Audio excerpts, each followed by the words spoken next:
And welcome to the GAP, the Get Attitude podcast and the 846 interviews.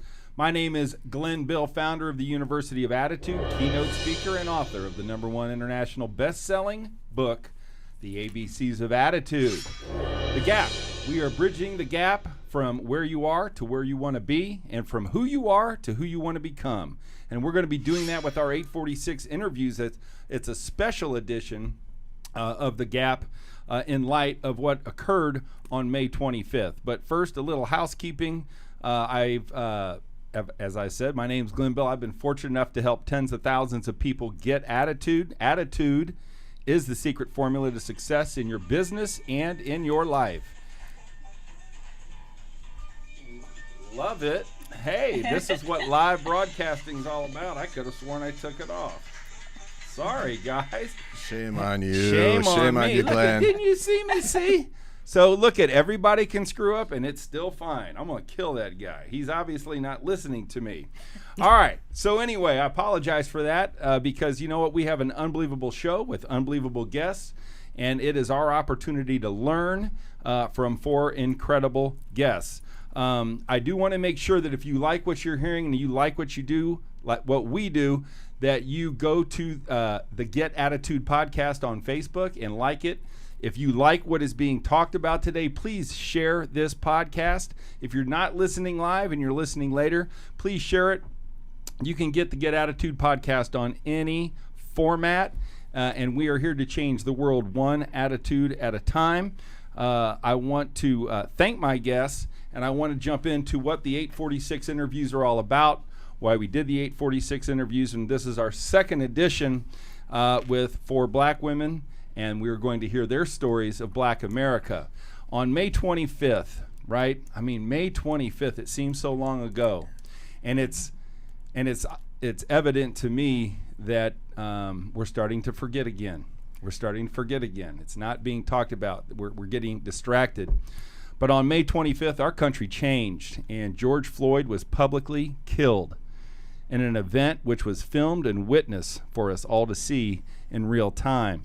He was unable to breathe. He was tortured for 8 minutes and 46 seconds, unable to speak what was on his mind, haunting us all. To come to grips with that time frame of the suffering that he endured, we created the 846 interviews. These 846 interviews are meant to help us all grasp the amount of time that George Floyd suffered and to give a voice to his black brothers and sisters for that amount of time in which he could not express his feelings or his words. And we ask that our guest today channel George, as desperate as that was, and I hope that whatever he was thinking comes through in our guest today. These are 4 dear friends of mine. We will be talking with them to express their feelings in this time frame of 846. You guys, if you're watching this, will see a counter clock at 846. And each guest will be interviewed for that amount of time, and at the end, it will pause. And we will pause, and I hope that we'll pause to say a prayer. I hope we'll pause to reflect on what was just said. And I hope that we'll pause to create more understanding and a deeper level of insight into the stories of Black America. I'm looking forward to hear them discuss their race story, their thoughts on change, and their advice for the future. So, as we always say, attitude is the secret formula to success in your business and in your life, and this podcast will help you get yours. So let's get some. Sound good? All right, so we want to first of all open up with the wonderful Serena Brown Travis. Serena, welcome to the Get Attitude podcast. Thank you so much. I'm so happy to be here with you today. And thank you for blessing us with your presence. Serena is the manager of operations of Les Brown Enterprises, and Les is a major influence in my life. And I can't imagine, that sounds like a pretty big job. You guys got a lot going on there, don't you, Serena? We have a lot going on and a huge figure to manage. Yes. I tell you that. Yeah, I don't think you can manage a guy like that, right? No, you just have to put your seatbelt on and hope for the best. Right. So, Les is your father. You're not his daughter. I wanted to make sure we introduced you that way. right? Right. Les is your father, right?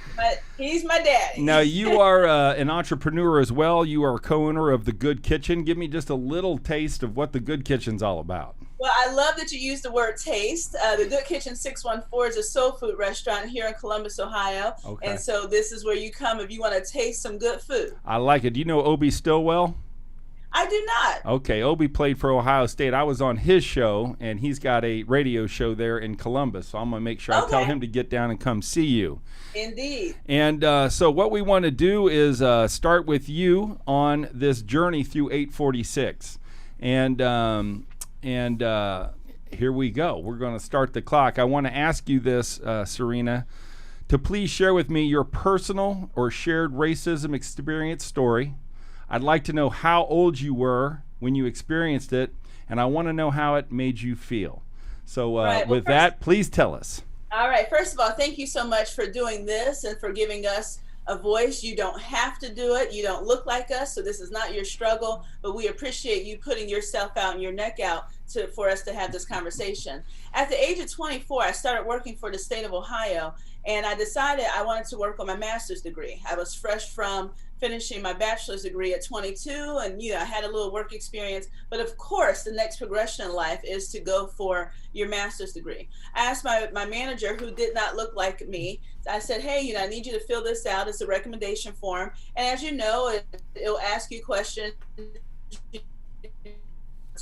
Person, give me their strengths and give me give me the applicant's weaknesses. Well, the strengths had 3 lines, the weaknesses had 3 lines. Well, this lady, who obviously there must have been an issue, she chose to write in a few more lines to describe my weaknesses. One of the weaknesses that really stood out to me, and I realized, oh, we have a problem, is she said that I believe Serena is overambitious. I'm not sure why she's not satisfied with her bachelor's degree alone, and I think she's doing too much to pursue a master's degree at her age. I think she should focus on where she is right now.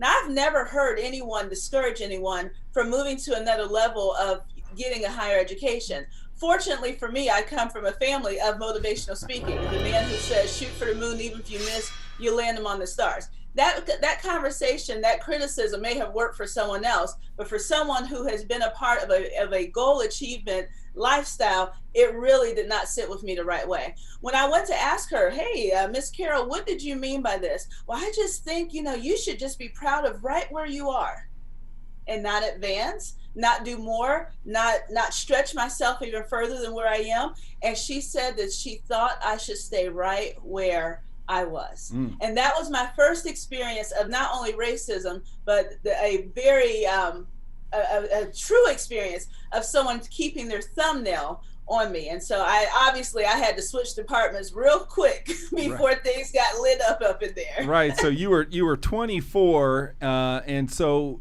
I think I know how it made you feel, but if you can go back to that, tell me how you felt. Well, I've never told a goal to someone and then someone completely discourage it. Usually someone maybe try to talk you out of it or steer you in a different direction. This was as clear could be. And it really said to me in so many words, stay in your lane, little girl. Stay in your lane and don't do too much. Stay in your lane. So that's what it made me feel like. It made me feel like that maybe I was trying to dream too big. Maybe my aspirations were far beyond me. But I've never heard the term that someone was being over ambitious. Yeah, that's just crazy. And so at 24, I would have to think you experienced racism before that. Now, that may have made the biggest impact on you, and we're doing good, and you're so eloquent. Can you tell me maybe when you were a child, when you felt that? What was funny? I think I live in Columbus, Ohio, so apparently I must live in a bubble. I could not think of anything that was serious that happened to me. The only thing I do remember is I wanted a blonde wig. And my mom was like, well, why do you want a blonde wig? I did go to a school where some people look like me and a lot of people did not. And I was obviously intrigued with blonde hair. Oh. So my mom was like, well, I'm gonna get you a blonde wig. So she got me a Tina Turner wig. Oh my gosh. She wasn't feeling no blonde wig, but she said, I'll get you a Tina Turner wig. So, fortunately for me, I went to a Black church. I had a lot of strong Black figures around me. Nice. So if I did experience it, I've always been taught to look above it. So fortunately for me, I didn't see, I'm sure I can now go back, and I have started to let my mind go back to, oh, that's what they meant by that. But I'm also, a positive, positivity streams through our blood. Right. And unfortunately, many of us, we have experienced racism, but because of our religion, because of how we've been empowered, we have just really chose to let it fall off our back. In fact, we say a term, it's no skin off of our back. So with that being said, it literally just went right over my head and did not affect me the way that my 24-year-old experience affected me. Man, that's beautiful, and I think it's something for everybody who's listening to feel your power, to feel your spirit, to feel your positivity in this time that is not so positive. So now we've just elected you, Serena Brown Travis, ruler of America. And because ultimately legislation is really going to be the only way to make this work. Can you tell me, have you thought about it? What are the one or two things that you think we need to do legislatively to make things different, or rules, or how cops handle blacks, or whatever it might be? Well, first of all, when we say justice for all, that's exactly what that needs to mean. Justice for all. For all. People who don't look like us, talk like us, smell like us, for all. So as whatever the issue is, justice for all. That's what's in our laws, our bylaws, our constitution, our pledge of allegiance. Say what we mean and mean what we say. The other thing that we also need to do is that when we do start creating laws, we need to have every representative at the table. And I don't just mean white and black. I mean our Asian friends, our gay and lesbian friends, our friends with disabilities, all of those people. I grew up with a grandmother who had polio. So even at my young age, I'm always conscious of where's the wheelchair ramp? Right. Where's a steady banister? Or if I see an older person walking, I make myself available to extend my arm. Or when I was a little kid, I used to have to let grandma and every other old person hang onto my hand so they can walk to their car. I see people like, yeah. So we need to have every representative at the table, because there's certain experiences that I have that you may not have, or that you have that I may not have. And then when we all express them properly, then we can start to move things in the right direction. And let me ask you this, which we did with the other guest. What do white people need to do? What do they need to hear? What do they need to say? Well, first of all, I as you can imagine, went to several Black Lives Matter marches here lately. I first want to thank some of our white brothers and sisters who came out and were just as passionate as we are to hang signs and to march with their children and husbands to say Black Lives Matter. So we appreciate you, and we thank you for not letting us go through this battle by ourselves. Now, for our other white friends who don't necessarily understand, or if you think we've made this up, I need you to practice compassion and consideration, because we have not gone through this long. Like the figures that's represented on my shirt, you may or may not be able to see. Yeah, go ahead. You can stand up. Can you all see that? Oh, yeah. You can't see anything at all. No, I can see you. No, we're on YouTube. We're good. Fair enough. But our Black historical figures, they didn't make this up. They didn't march in the 60s and 70s just for kicks and giggles. The pictures of dogs biting us and fire hoses being sprayed at us, that wasn't just someone's artwork. That was real life. That they were marching for a reason. So you have to have consideration that we're not making this up. Like, we are really going through some things that honestly, our generation, we've been programmed to look beyond it, to pray beyond it, to sing beyond it. But now we're at a point, you saw George Floyd just like we did. So now all of a sudden, oh wow, maybe there's something to this. So we just need you to have compassion and consideration. When we say Black Lives Matter, we don't want to immediately hear that white lives matter, because it's not the same. It doesn't make us racist. It doesn't make you racist. We just need you to take a pause to say, oh my goodness, my Black brother and sister, our minority brothers and sisters, they're really struggling right now. Compassion and consideration. Trust you me, we have better things to do with our time in the midst of a pandemic than to try to march and tell you guys that Black Lives Matter. So compassion and consideration is all we're hoping for. And do you remember when you saw what happened?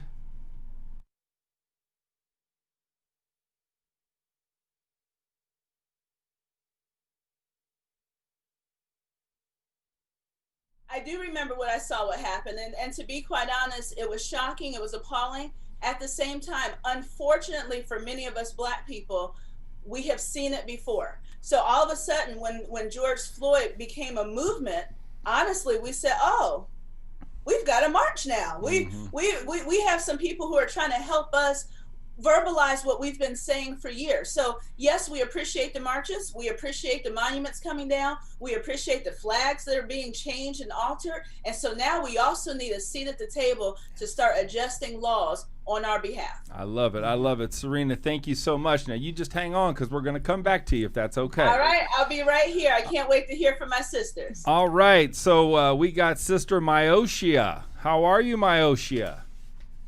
I am well. How are you? Yes, you are well. I am so thankful that you have come on to be with us today. I want to introduce you. Myoshia had no money, had no savings, and had no college degree. But you know what? She started 2 great companies, and she grew those companies into multi-million-dollar organizations. She is now an award-winning founder and CEO of one of the leading IT consulting companies in the country, and that is called Antech Solutions, LLC. So, Myoshia, welcome to the Get Attitude Podcast, the 846 Interviews. Thank you so much, Glenn. I am truly excited to be here. It was encouraging for me to hear my sister Serena speak, and I'm just excited to be able to do the same. Very good, very good. Well, we want to get to know you, and we certainly want to get to know your story.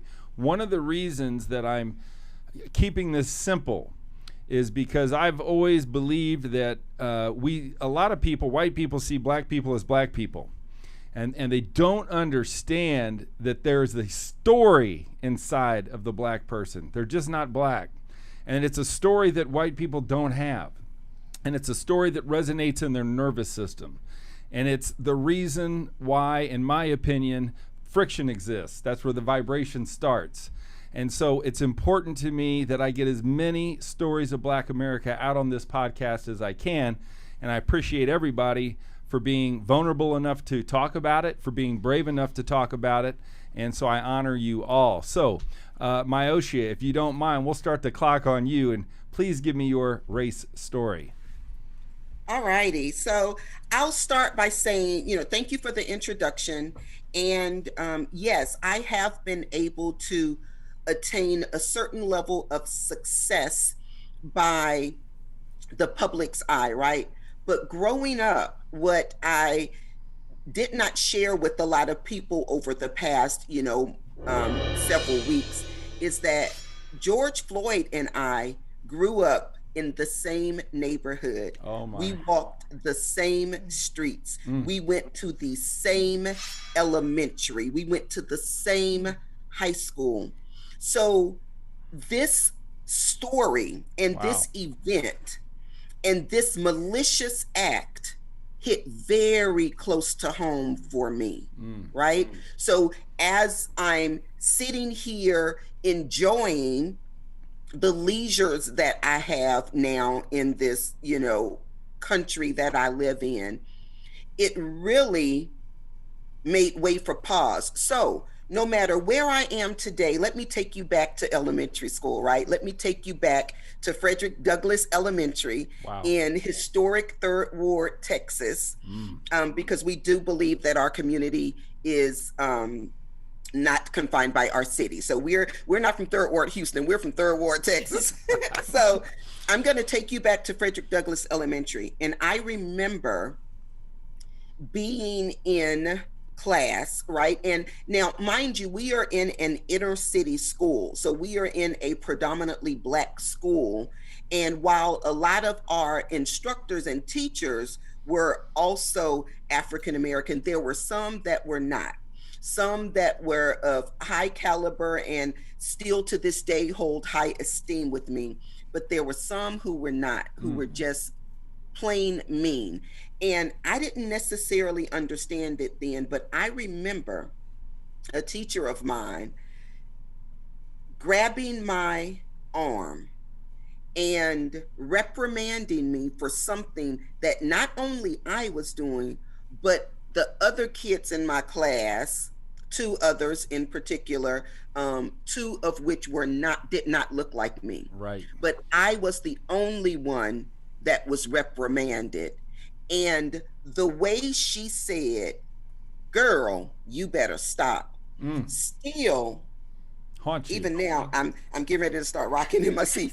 But even now, what that did to me, and when I went home and told my mom, and I actually told my grandmother, I went home and told my grandmother what happened, and her, her first thing was, well, what did you do wrong, and and all of this. But then when I told her the situation, her, it really hit her, in the stomach and in the belly as well.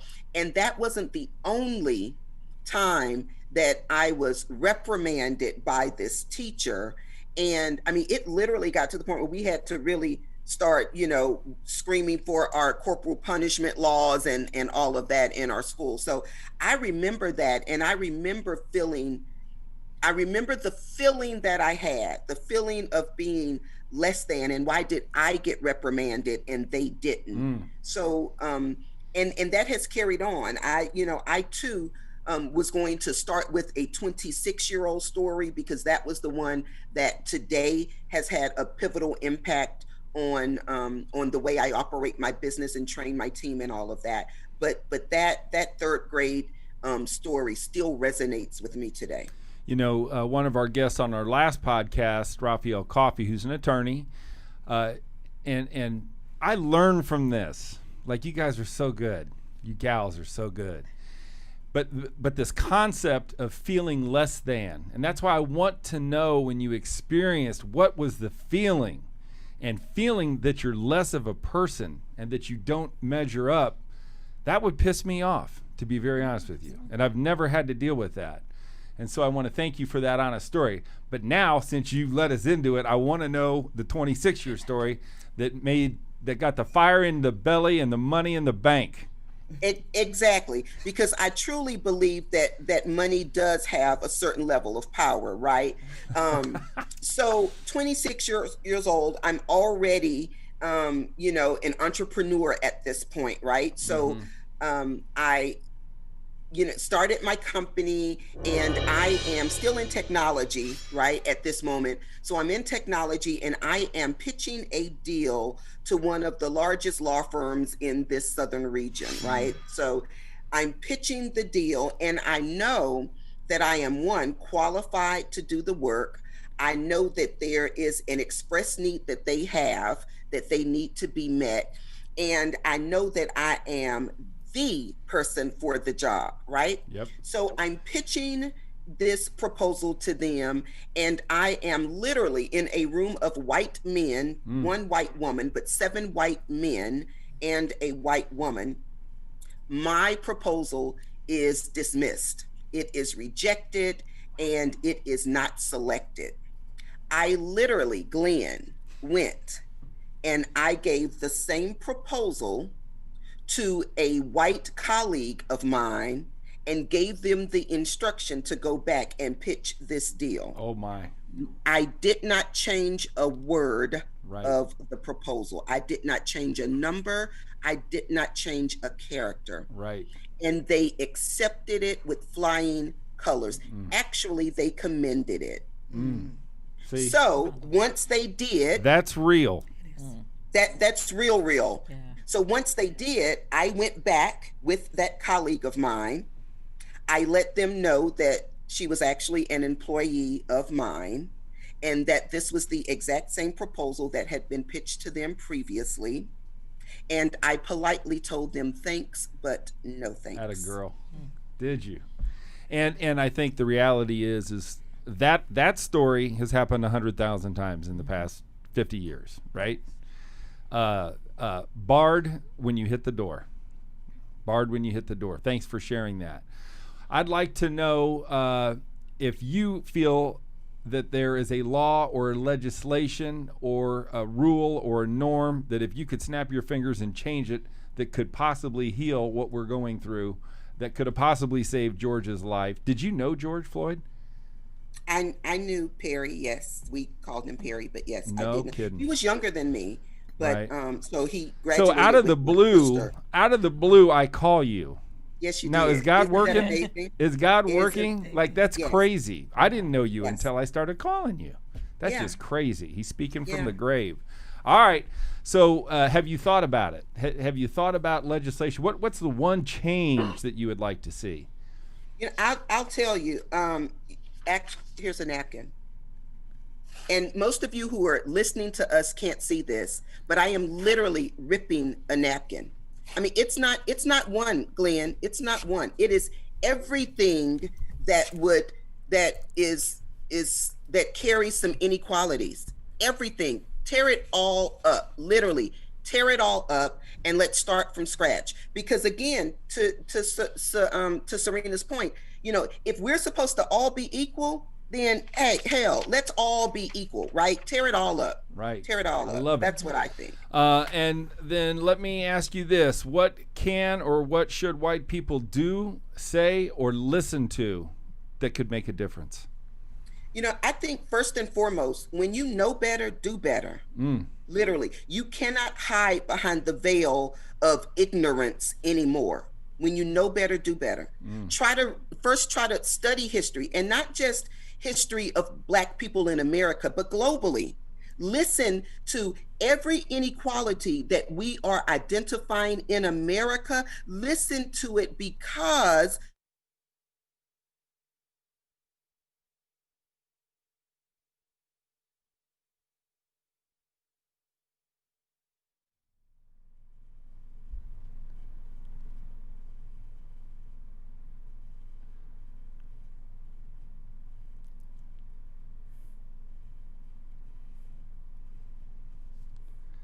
All right. Now you know how George Floyd felt. He had something to say, and the time got cut off. Myoshia, that was killer. Thank you so much. Stay on with us, right? I will, We're definitely. going to get some more. All right, I'm going to turn it to my dear friend Misty Ackles Dumas. And Misty is an educator, and thank you for what you do for our children. Misty works in the Metropolitan School District of Lawrence Township. She's a teacher, an educator, a principal's consultant at the Teachers College at Columbia University. She also was the founding principal of Lighthouse Academies.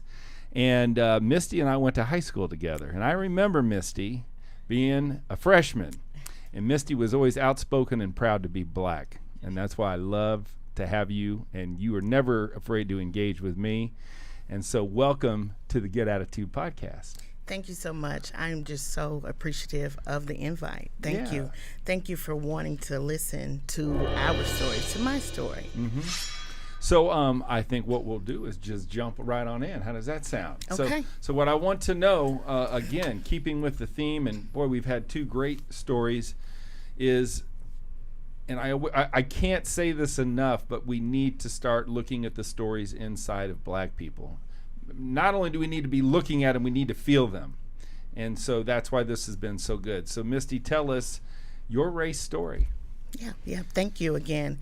As you said, I am a teacher. So my story with racism goes back to education when I was young.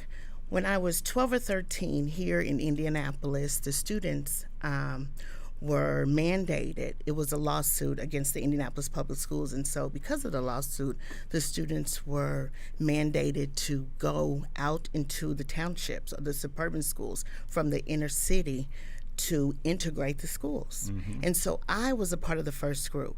And so the backstory to that is 2 years prior to that, my family had moved to where we were living at that time because of gun violence. A good friend of mine, my next door neighbor, was killed. And so when she was killed, my family, my mom and dad, quickly moved us from that little nice, really close-knit family community to 41st and Broadway, really the inner city here of Indianapolis. Yep. And so we moved there, and so it was really different for me. I was the baby, the only girl in our family, and we had a beautiful family, and so we moved to a new home pretty quickly, about 60 days. They sold their house really quick and moved when my best friend was killed. And so about 2 years after moving there, it was this big lawsuit here in Indianapolis, and so the students in my neighborhood was bused. Right. And so we were bused from 38th and College, Broadway area to Franklin Township. And so we had a series of meetings. And so that's not a short way. it is not. That's a 30-minute bus ride. 30 to 45 minutes, Yeah, and in the winter a insane. little longer. Yeah.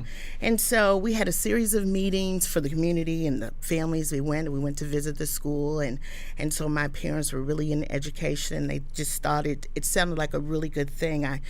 Being an educator 29 years now, this year is my 29th year being a teacher, I often read back about busing, and I try to figure out what was the reason and what was the goal, because it was a failed attempt at whatever the judge was trying to do. Integration. Yes, Yeah. integration. It was just failed. Did not work at all.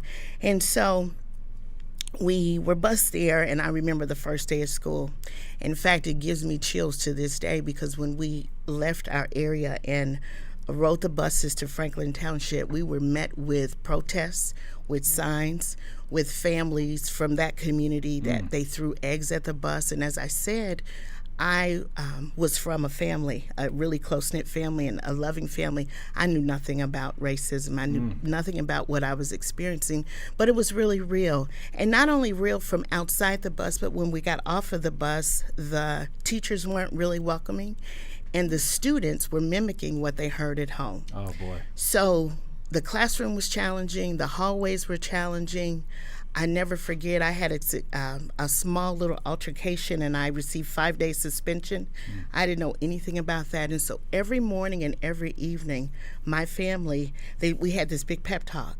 They said, "You can do it. It's just going to be 1 year." My parents never thought of taking me out of school and taking me to another school. They just said we would get through it. So every morning and every night, we talked about that.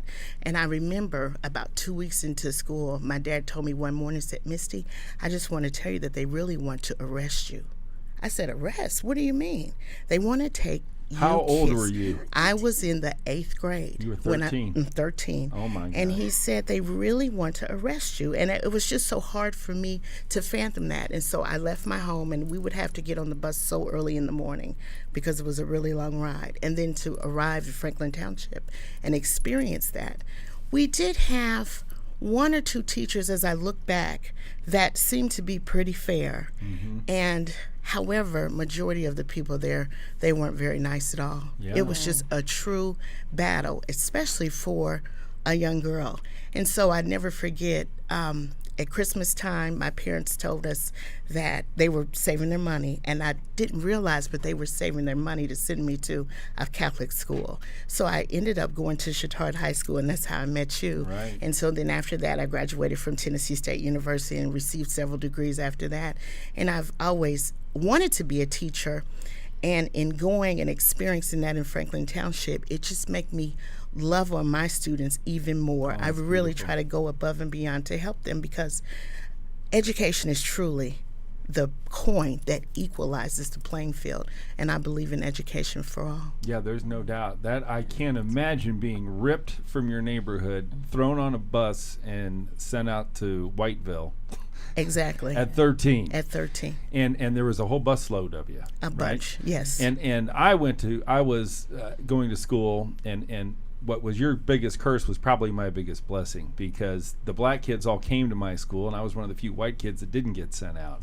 And that allowed me to have the understanding to live the culture, to eat at the tables of my black brothers and sisters. And so it was a blessing to me. But I can't imagine what you went through. And I would be willing to bet that people just don't know. Like that story that you just told, Misty, is not being told, except on The Gap. All right, so Misty, you now become President of the United States. Talk to me, and maybe it's about education reform, police reform, or legislation. If you could create a law, if you could make a change and nobody could stop you, what would it be? Well, as I said, I believe education is a playing field, and we definitely need to continue to fund communities and education. The one thing that I think would really help all is to provide for banks, financial institutions, to provide zero or no interest loans for African Americans. If you really want to equalize and to help that gap, Yeah. give us the money. Right. That's one thing. Another thing, I think body cameras, they have to be, everybody needs to wear them. We need to have cameras on the cop cars, and in the event that something happens, don't put them on leave. Fire them. Investigate, and if something that they can come back, then let them come back. But people need to realize that you cannot continue to make mistake after mistake, and when you're speaking of someone's life, their whole family, you impact a community Right. when you hurt someone. And what we saw on May 25th, though, you've seen all your life. But now the nation saw it. So now things are different, right? When you think about your interactions with white America, what would you say to them? What would you say that we could do? What can we say? Or what should we listen to bridge the gap between blacks and whites? Well, the one thing I think that people need to stop and do is to learn. I think a lot of times it really goes back to ignorance, some things they don't know. And so, as our other panelists said, to go and learn globally. Learn just not about Indianapolis or Indiana or the Midwest or the United States. Learn about other things. And also, when you are learning and communicating with people, I think the one big thing that's missing here is integrity. We see so many times that people are not honest. When things happen, they don't tell the truth. I think that if we would tell the truth and integrate integrity into everything, we would be so much better. And also the stop and frisk law, I think that it's just way out of proportion. It needs to be eliminated. So I think to give people the money they need, also the stop and frisk law, education, and integrity. It's just key. We have got to get to the point where we truly tell the truth and be honest with one another. And that way we can have a conversation that will impact our community and therefore the world. And who was your major influence on your attitude? I would say my major influence was my dad. He just recently passed away in 2019, but I remember, like I said, when I was going to Franklin Township and then after that to Chittard and Tennessee State, he was just a constant motivator. Just really motivated me. Being in Franklin Township, there was always something that they were just targeting us.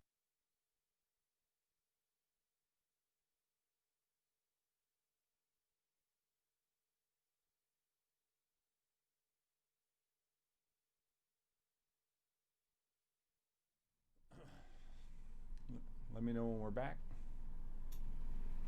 All right, and we're back. All right, Misty, thank you, Thank you. for your story. That was quite a story, and I could feel it. It was And I hope everybody that is listening can feel it. And I hope that hearing these stories awakens something within you. I hope that these stories allow you to look at things differently. I hope that these stories give you compassion and the realization that Black America has stories that are not the same as white America, period. And that's just the way that is. So, okay, so now we're going to go to my girl, Tamiko. Tamiko Creighton, welcome to the 846 Interviews. How are you? I'm great. Good. I want to read a little intro of you. Tamiko also went to high school with me, and Tamiko, you were a prom queen, weren't you? I was the prom Right, queen. and I was a prom king. Yes. But we were different years. That's all right. So that's all right. We're still royalty. You are royalty. That is Yes. right. So Tamiko, thank you for being here. Tamiko is a manager with extensive experience in leading a team to develop and deliver results-oriented learning, maximizing customer satisfaction, which is needed, and enhancing companies' overall productivity. Known for developing and retaining top talent and building relationships with new clients. Comfortable working with senior management to perform gap analyses and this identification of learning opportunities. Critical in determining training opportunities for all levels with the potential to increase the company's revenue. That's you. That's me. Girl. Yes. And so you are also a coach, right? I am. Yes, And I'm so a certified coach. Right, you're a certified coach, and you may be doing some private training. So if anybody Yes. needs some help, Tamiko's here. So Yes. it's great to have you. Thank you Thanks so for much. being I here. really appreciate you taking the opportunity Yeah. to hear our stories because Yeah. they matter. So thank you so much. They do matter. They do. All right, and we learn, and I learn. All right, so Tamika, we're going to get on with your story. Okay. And I want you to tell me about how old you were. I want to hear how you felt, and I want to know your race story. Okay. That's All right. good. Yeah. So I had to think back on this. And so my first recollection was I was a sophomore in high school. And it was in geometry class. So let me preface, geometry was not my thing. It was just, I know my strengths. That was not my strengths. I knew that early on.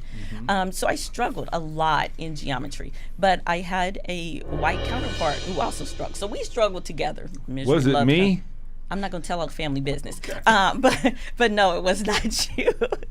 But I had a white counterpart. And so we were struggling. We were making it through. We were getting there. But when you want to go to the next level, and because we were doing bad, the teacher had to sign and approve you to go to that next level math course. And so we went to the teacher. I'm like, okay, I can do algebra. I know algebra. I'm ready to go. And the teacher wouldn't sign. I was like, no, I know I'll be okay. Would you please sign this? Nope, you have to go get a note from your parent. I'm like, okay. So I thought that's what you did to people who weren't doing well. You would go and ask them to have their parents sign. But my white counterpart, when I talked to her, Right.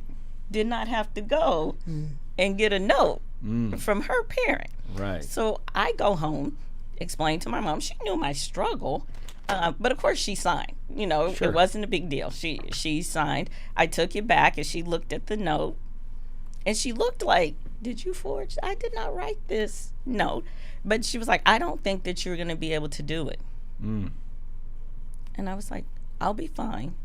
And for me, that was like the first time someone told me I couldn't do something. Right. And I think even to Serena, this day, you listening? I mean, like, even to this day, when there's things that I'm like struggling, I'm like, no. I should be able to do this. We're going to find a plan. I'm going to ask for some help. It doesn't really matter. I'm like, do not tell me I can't do something. Right. That just really set me over the edge at 13, 14 Yeah. years old. And so you felt that, and what would you say? Was it anger? Was it disdain? Was it? Did you feel that feeling that you were less, that we have heard about? Yeah, I mean, I did. I was like, wait a minute. Don't tell me. I can't do this, right? I might have to apply myself. And for the record, I did get an A in algebra. Atta girl. Look, I know my strengths here. Right. But yeah, I was like, well, first I was like, well, why did the white girl not have to get a note from her parents? And I did. So what was it about me that I was treated differently? And then for someone to question my actual ability, it did do something for me Yeah. at that point. Yeah, that's hurtful. It is. And you can see, I can see it in your Yeah, face you right know, I now. was like, oh, She's shaking. But it's amazing when I do these. The body language, the Yes. tempo, the breathing patterns, when people go through this story. And then when I say, what can white people say or do to help? And then, you know what? Breathing changes, body temp. It's Yes. crazy. And so that's why the visual part is big. So that's one. I'm just wondering, do you have, what about when you were younger? Grade school, anything like that? So that I hit grew you? up, it didn't at that point because I grew up in the 46218 area code. Okay. So I went to a black Catholic school. Right. So we were just all the same. We got along. So it really wasn't until I got into Right, high high school. school Yeah. that I had this exposure. And so you've been in the business world. When you think about what can we do as society, legislatively, corporately, corporate racism is certainly, if you could change something, what would the Tamiko law be? Yes, the Tamiko log. So I'm gonna build on my sister because there's a part of it where I do agree. We need to tear it up, start it all over. But because it's the education, corporate educator in me, I think that all companies should offer like unconscious bias training, not just to their C-suite level people, but to all employees, right? And then be accountable for that. So many times we see it in training that, I went through, check, it's a checkbox. Right. I went through my unconscious bias training, I'm done. But then you need to live that. You need to hold each other accountable or create an awareness, because some of these things, most of these things are taught, they're ingrained in you. So when you slide off that scale, your coworker needs to say, come on, Glenn, that wasn't appropriate. Let's get back over here. Let's talk about this. Let's talk why this is wrong. But everyone needs to have that particular training. And so let's delve into that one a little bit, right? Unbiased, Unconscious bias. unconscious bias. Right. White boy, never heard it. Okay, So there are things that you. Well, have I been know, bring- no, I- Yeah, I'm like, what?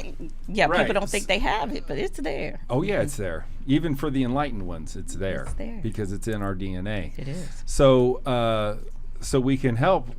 Give us 1 or 2 points of that training, right? Yeah. So I mean, I'm sure it's easy. So it just- is. yeah. Well, I wouldn't say it's easy, Right. because you have to be self-aware. But there are things that people say, even to this day, when you're working, that you're like, did you mean to tell me that I was Like articulate? what? Like tell me. that I was articulate? Oh, you're very articulate. Yes. Yeah, no really? shit. Really? Right. Thank you for that. Or I had one lady tell me, someone said to her, you don't look like I was expecting you to look. Oh my gosh. Yeah. Right. Oh, okay. Yes. Or recently, I just had someone say, oh, that was a very intelligent thought. Right. Oh, okay. Well, those are little comments that it was a thought, and maybe it was good, but Right. why would I throw something that wouldn't be intelligent? And right, because you're black, right? Right. And so that training, right? I'm guessing that's a day, 2 days, 3 days. Is there something that people can do? Is there either an exercise or is there a question? What's the tool that people can do to become more aware? Yeah, I think for me, when I think about it, so I'll be very honest, I actually don't do unconscious bias training. I That's have gone cool. through it. But I would say, from my perspective, thinking about your why and is this true and is this the reality? I think also thinking about how what you say impacts others. Right? And what do you mean by that? There are also some things that I'm like, I grew up saying this. Right. I grew up saying this because my parents may have said this. And that might be hurtful to other people, or it may not even be a factual statement. And then the typical response is, well, that just shouldn't hurt you. So or you're too sensitive. Right. So how does that make you feel? Like that story you were just telling. Exactly. You're too sensitive. So I always feel like people are quick to say, well, perception is reality. Well, it's always your perception is Right. reality, but my perception is also Amen. reality as well. And I don't think that they look at that side of it either. It's a very one-sided view when you say and do things. And it's very defensive. It is. It's very defensive, and I feel that when Todd Fennell said, Glenn, racism isn't a black problem. It's all of our problems. It is everyone's so problem. the dumbass question that you just wanted to ask about what can blacks do to help others, he's like, we already know the answer to that. Right. You need to ask, what do white people need to say and do? Right. And my gut was go like this and go, damn, I don't know that I want to ask that.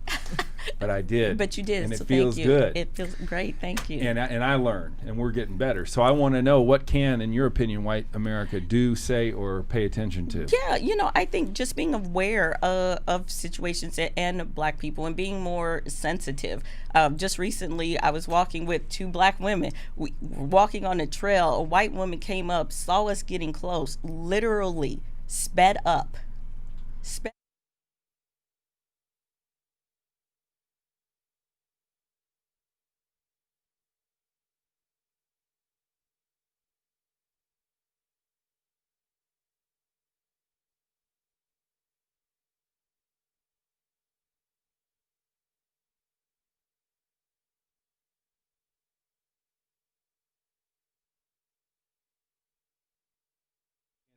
do that when they see me walking. They don't lock the doors when you come up. No, do they? they're like, oh, that Hi, big how nice you white man doing? with the big Yes. smile. He's so good. Exactly. I love it. All right, Sister Serena, I know you've been listening, and I gotta call you back. Jason, what's our run time right now? We're at 53. Cool. So what I'd love to do with our last 7 to 10 minutes is, you guys were amazing. You guys taught me. You guys played hard. You played to win, and you delivered what I hoped you delivered. So thank you, and I honor you all. Is Serena still around? I'm here. There she is. So Serena, we'll start with you. What did you garner from this? What are your thoughts, and what do you want to leave for the gappers? My audience are called gappers, right? And they're trying to bridge the gap from who they are to who they want to become, and from where they are to where they want to go. So I'd love to have you mold this into a closing statement for us, and give us something that we can all walk out of here with. Well, I'm honored to, I guess, close. I don't feel worthy enough. No, to close. they're all going to close. Okay, good. Yeah. I'm like, there's too much wisdom on the line to let my young blood self close out. Right. I still have milk on my breath, you know. But nonetheless, I appreciate everyone sharing their story. What stood out to me is that I am probably the youngest, but all of your stories still resonated. I can still understand. I mean, I found myself nodding my head to each and every one of your experiences. And so my question to you is, I thought this was over. I thought when you all marched, when your grandparents marched, when your great grandparents marched, and when they told you all the stories of how they had to march, how they had to sit in the back, how they were served last, how they were perhaps served cold food or no food at all, I thought we were done with this. And so the fact is that when I took myself and my children out to march, and I watched them lie on their stomachs for 8 minutes and 46 seconds, and my daughter said, "Mommy, that was crazy. I didn't even have a man's knee on my neck, and I can't breathe for real." Her body on her rib cage, and I said to myself, I thought this was over. So the fact of the matter is, we're still here yet again. Yes, you can say, oh, well, you guys have got degrees and you've had a black president and there are black people in power. We're still marching. We're not angry black women. we're not making this up as we go. My heart bled when I forget your name, but someone said that they were basically wanted for arrest in the 8th grade. Mm-hmm. I can't even imagine what that feels like, to have to perhaps even look over your shoulder and say, someone wants me, and they want me locked up just because of my skin color. So bottom line is, I thought this was over. Right. However, here we are, and don't be fooled. We will still be just as resilient as we were before. We let our education, try to fill in the gap. And so I appreciate the conversation about education. Well, our education, we thought, will neutralize us. My father would teach us to have strong communication skills, because he'll say, once you open your mouth, you tell the world who you are. He thought our communication skills would neutralize us. We can still march. We can still go ahead and do some sit-ins. We can still do this. We now have power. We have education behind us. We still have our history that keeps us empowered and keeps us on fire to keep on marching. So the march for us is not over. I appreciate you again, Glenn, for having this and for being, being the only, or probably one of the few white people around. You've probably been called white chocolate and all of those names, to try to make you cool. Right. But I appreciate you being bold enough to do this and to include our voices and our stories. And again, it's not over, but we're so glad that we're not where we were, but we're not where we need to be. So it's not over. But as my father also says, for us black folks, when things go wrong, don't go with them. As First Lady Michelle Obama says, when they go low, we go high. So when I heard one of my other colleagues on this panel say that she got pep talks at home, that was why I didn't know what was happening, because we had so many pep talks as soon as we got in the house and we wanted to lie down and cry in a pillow, and someone says, oh, no, put your head up. Put your head up, put your head up, stick your chest out, and you're going to do this again and again and again. And so again, we thank you for allowing us to have this platform. We will keep marching. We will keep seeking justice. And I believe at some point we will prevail. Your father, I spoke to a young black group last night, and I said, how many of you know Les Brown? Not one hand raised. I spoke to Providence Cristo Rey, all blacks, and I started the program. You have greatness within you. You have greatness within you. You have greatness within you. And it's on video. I'll send it to you. Please do. And it captivated him. And I said, how many of you young black people ever heard of Les Brown? Not one. And your father put his hand on my shoulder, and I sent you a picture of him looking at me like, who is this white guy? And he said, dude, you're anointed, and you need to do this. And there's something deep inside of me that's telling me this is what I should be doing, so I'm doing it out of love and respect for your dad, because he's meant a lot to me.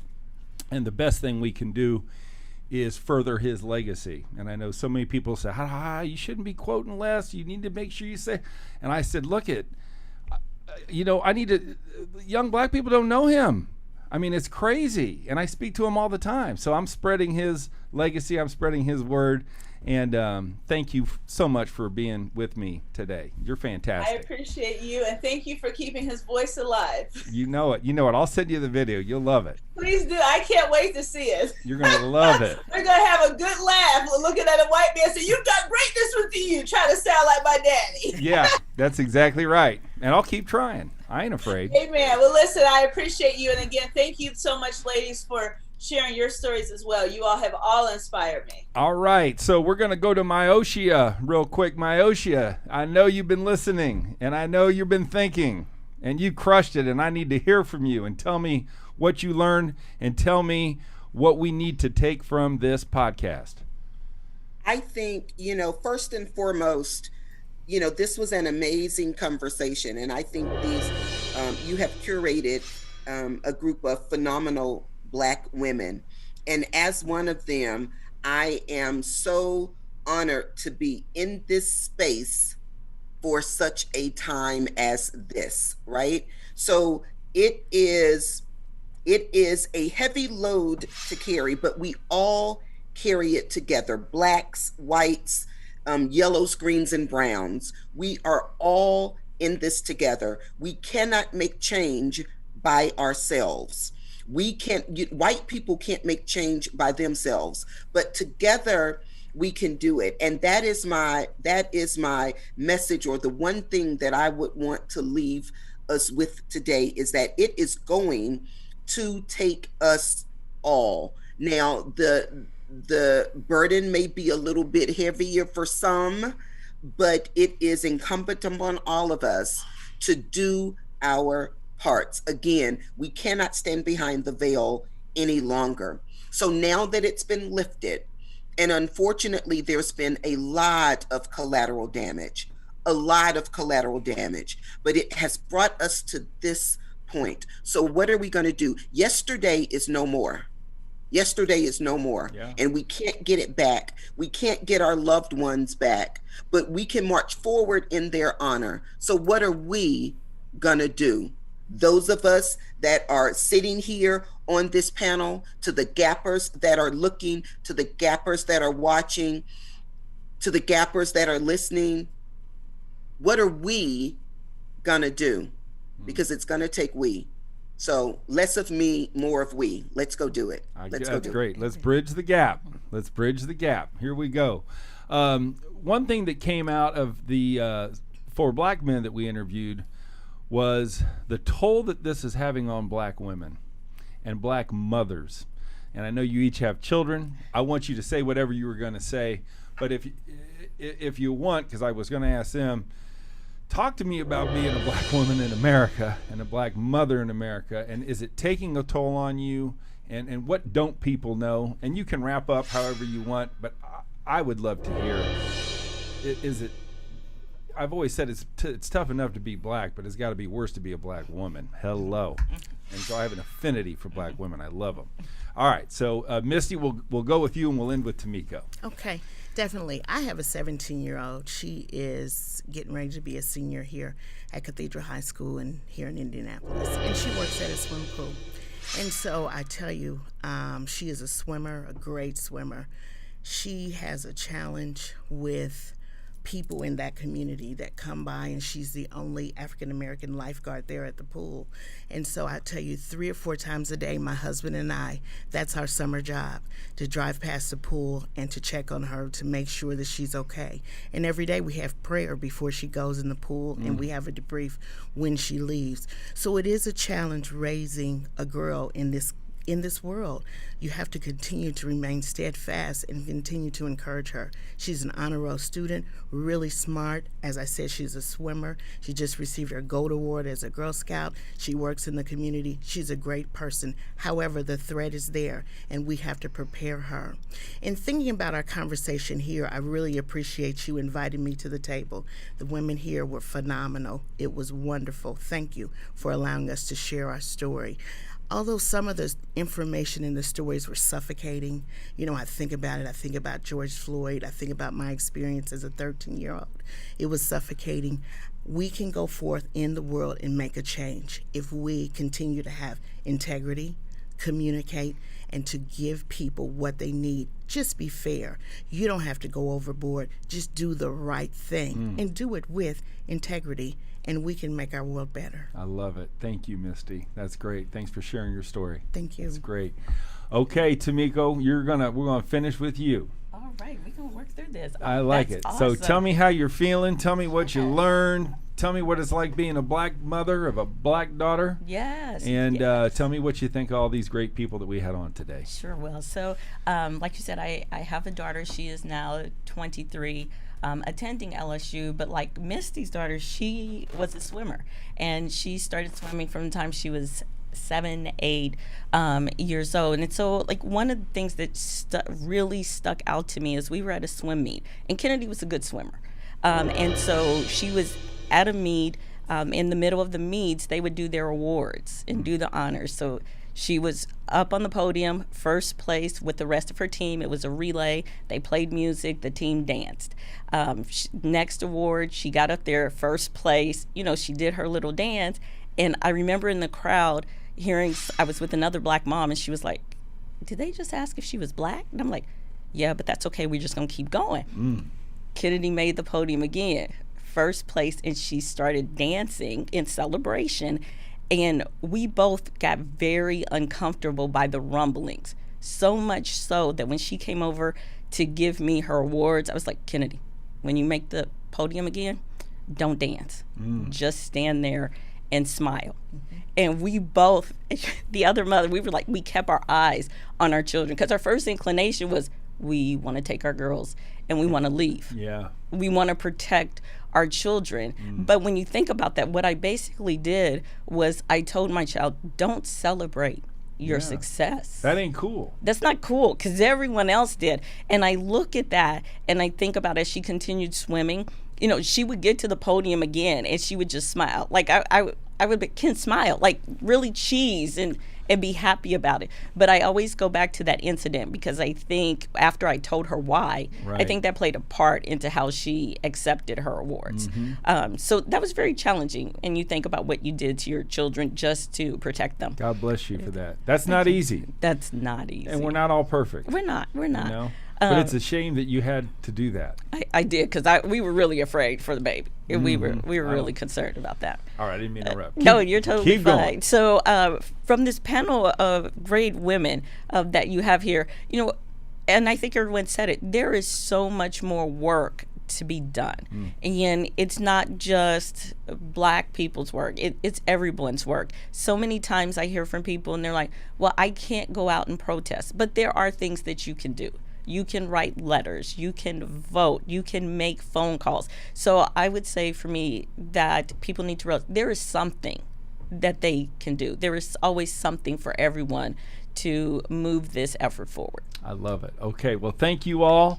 Gappers, I hope we woke you up. I hope we opened your hearts. I hope we opened your mind. I hope that you continue to listen to the Get Attitude podcast on any of your favorite stations. If you like what you heard today, please share this. We need this shared. We need this going out. And I want to thank all 4 of my beautiful guests. You guys are beautiful. I love you all. I feel like I've made 2 new friends. And I'm here for you. If you need me, you just call me and I got your back. God bless you all. God bless the black American story. Thank you. This is Glenn Bill signing off from the University of Attitude and the Get Attitude podcast.